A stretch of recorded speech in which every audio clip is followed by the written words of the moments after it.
If you want to learn Tamil fast, start with these three words: Amma, mother; Appa, father; Nandri, thank you.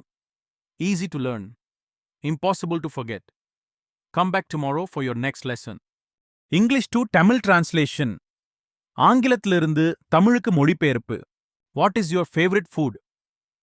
உங்களுக்கு பிடித்த உணவு என்ன? I love to eat dosa and sambar. எனக்கு தோசையும் சாம்பாரும் சாப்பிட மிகவும் பிடிக்கும். I am going to the restaurant to eat. நான் சாப்பிட ரெஸ்டாரண்ட் போகிறேன். அல்லது நான் உணவகத்திற்கு சாப்பிடச் செல்கிறேன்.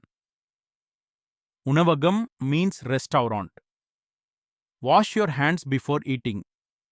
சாப்பிடுவதற்கு முன் உங்கள் கைகளை கழுவுங்கள்.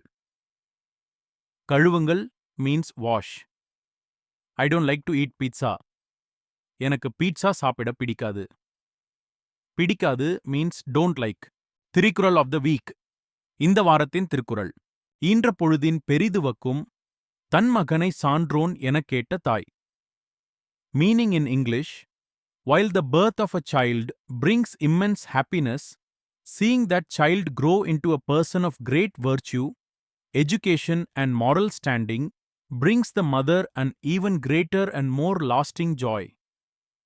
தமிழில் பொருள். ஒரு தாய் தன் பிள்ளையை பெற்றெடுத்தபோது அடைந்த மகிழ்ச்சியை விட அந்த பிள்ளை அறிவுடையவனாக நல்ல பண்புகள் கொண்டவனாக வளர்ந்துவிட்டான் என்று மற்றவர்கள் பாராட்டுவதை கேட்கும்போது இன்னும் அதிகமாக மகிழ்வாள்.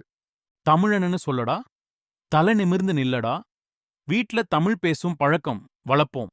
If you like this, follow for more quick Tamil lessons.